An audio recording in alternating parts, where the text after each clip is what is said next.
Shefty, I saw you put out, and we know Chris Ballard likes his guys, that there's a possibility Anthony Richardson is still going to be on the Colts. Is there a market for him? Do you see him being on the Colts? What's the latest with that situation of the former number 4 overall pick? The market for him was soft. If there was a market for him, they would have traded him. Yeah. And it didn't materialize. So now you have to ask yourself, okay, is it worth it to deal him where you're like, I'm making some flipping picks like Richardson and a 7 for a 6. Like, why are you going to do that? You might as well hold on to the guy. He would obviously like a fresh start and go somewhere where he gets some reps and work and change the scenery. But you're not just going to give away the former 4th overall pick in the 2023 draft unless it makes a little sense. Now, We'll see how the draft materializes. Maybe somebody doesn't get somebody. Maybe somebody gives up some pick that makes it worth the Colts' while. But what they're saying there is, journalist with Kevin O'Connell, who gave a full speech after a game to Anthony Richardson about how big of a dog he is, how good he is at football, and how yada yada yada he needs to keep going. Did you follow up that tweet saying there was no interest in trading for him with a hit? He obviously thinks Carson Wentz is a real dog too. We love Carson Wentz. He is a fun experience watching it. He almost died on the field last year for the Vikings. For us. There's a lot of people for the good of sport. Prime time. For the good of sport. There's a lot of people, though, that whenever we were talking about Anthony Richardson not playing football well, they were from other teams that were telling me I was the biggest piece of trash and I don't understand what ball is and I don't blah, blah, blah, blah, blah, blah. This guy has been available now, right, for nothing, sounds like. It would be minimal. And nobody in the league wants him. So that's a couple questions now. Injury that happened to him. Is he... Yeah. Do we know enough about the injury? Because it sounded like there was a lot of people that were interested in Anthony Richardson outside of the Colts, even though us who followed along with the Colts were like, feels like he's never maybe going to hit his ceiling here in Indianapolis for whatever reason, whether it's not understanding what a pro is, not understanding what defense is, maybe people getting hurt, maybe him getting hurt, not getting reps, freak accident happened, and then he comes back, seemingly figures it out, is taking mental reps, doing his whole thing, has no idea what an elementary blitz is, breaks his pinky first preseason game, whenever it was all going. It just like never really got going good. But I heard a lot of other people telling me that they would love to have him on their team. And it's like now it sounds like that's not the case. Maybe everybody's just posturing. But I want to let you know there was a time, and it's still there, I guess, where I was a believer. Yeah. Oh, yeah. I was, look. There it is. Time. We made that. AR5, you see? We are believers. Believers. Because I believed in him. And you still are, you're not? I'm out on him. As a Colt. Yeah, sure. I'm out on him as a Colt. I don't think it'll ever work at the Colts. Will anybody work at the Colts? Well, seems like no. Thus far. But maybe this soften year. that up. There is no reason for that. Maybe feels like no. Changes. But the guy fade away 70-yard throw. Yeah.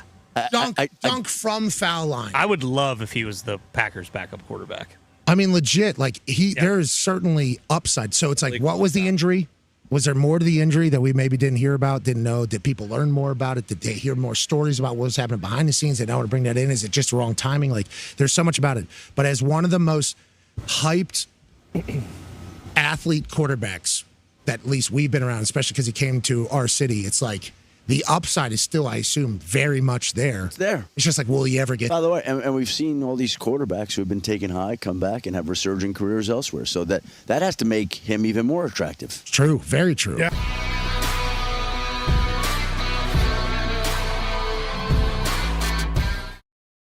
Hey, Tom, let me ask you, let's move away from that, move into the most important position, the quarterback position, right? And specifically the Indianapolis Colts, right? But in particular, like Anthony Richardson.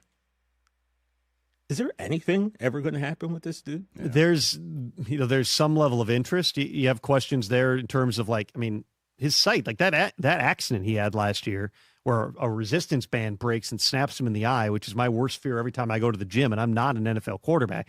There are not many 6'5", 250 dudes with howitzers walking the face of the earth. That's what I'm saying. His opportunity will come at some point, but because he had, didn't have a lot to look at, but there just moments, wasn't, right, where you looked at him. There were moments, yeah. Maybe he's a 40-something% career passer at this point, but you saw, various moments like big plays down the field or running around the goal line. It's just he started, I think he started 4 games his rookie year and he got hurt in 3 of them. He never should have been the starting quarterback in his first year.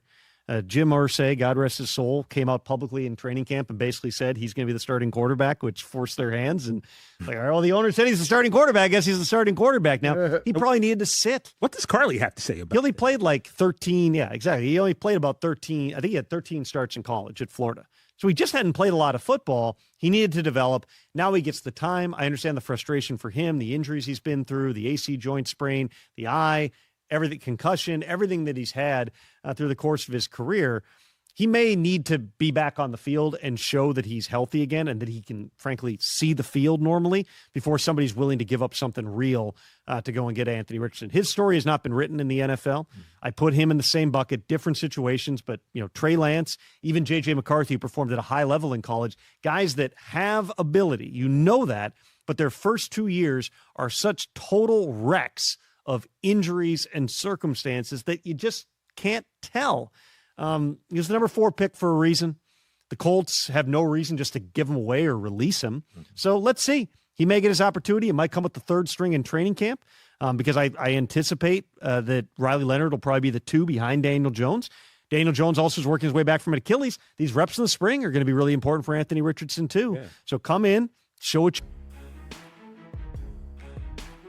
Bears fans, let's be real for a second. What if the wildest move Chicago could make this offseason is not chasing another wide receiver, not forcing another splash on defense, but quietly bringing in a former top 5 quarterback talent to sit behind Caleb Williams and become a secret weapon in Ben Johnson's offense? Because that is why the Anthony Richardson idea is so fascinating. Not because anybody is talking about him replacing Caleb. No chance. This is Caleb's team, Caleb's offense, Caleb's era. But if the Bears could somehow buy low on Richardson, then suddenly Chicago would not just have a backup quarterback, they would have a football experiment with serious upside. And that is what makes this conversation hit. Anthony Richardson is still one of the most gifted athletes to ever enter the league at quarterback. Size, speed, power, arm talent, that stuff does not grow on trees. The problem has never been talent. The problem has been turning all that raw ability into consistent quarterback play. So now, imagine a world where the Bears do not ask him to carry a franchise, do not ask him to be QB1, do not throw him into chaos. Instead, they drop him in a room with Caleb Williams, a coaching staff led by Ben Johnson, and a much cleaner role. Now the pressure changes, now the conversation changes. Now it becomes, how can Chicago use this guy to create an advantage? Because let's be honest, Bears fans, Ben Johnson would have a field day with a player like that. Short yardage packages, red zone wrinkles, goal line chaos, wildcat looks, designed runs, motion packages, 2 quarterback formations that force defenses to prepare for things they may only see a few times a game. That is the kind of stuff that keeps defensive coordinators up at night. And when your starting quarterback is already Caleb Williams, a player with elite creativity, elite confidence, and a growing command of the offense, adding Richardson would not create confusion. It would create options, dangerous options. Now think about the gain for Chicago. First, it gives the Bears another layer of explosiveness without touching QB1. Second, it gives Ben Johnson a tool that most coaches in the league do not have. Third, it creates insurance with upside. And fourth, it makes the entire offense feel more unpredictable. Imagine trying to defend Caleb Williams, Rome Odunze, Luther Burden, Colston Loveland, Cole Kmet, and then suddenly Anthony Richardson steps on the field for a special package. Come on now, that is stress. That is pressure. That is the type of offense that can make a defense hesitate for half a second. And half a second in the NFL is everything. But here's why this idea really works as a Bears conversation. It is low risk if the price stays right. If Chicago had to give up something small or swap a backup like Tyson Bagent for a higher ceiling athlete, then you're not betting the future. You're betting on development. You're betting on coaching. You're betting on structure. And right now, one of the best things happening around the Bears is that the structure finally feels real. Caleb is growing. Ben Johnson is putting his stamp on the offense. The team has more identity now, more direction, more confidence. So if there's ever a time to take a creative gamble on talent, this would be the kind of gamble that actually makes sense. And let me add something else, because this is where Bears fans should get even more excited. The national spotlight on Caleb Williams is only getting brighter.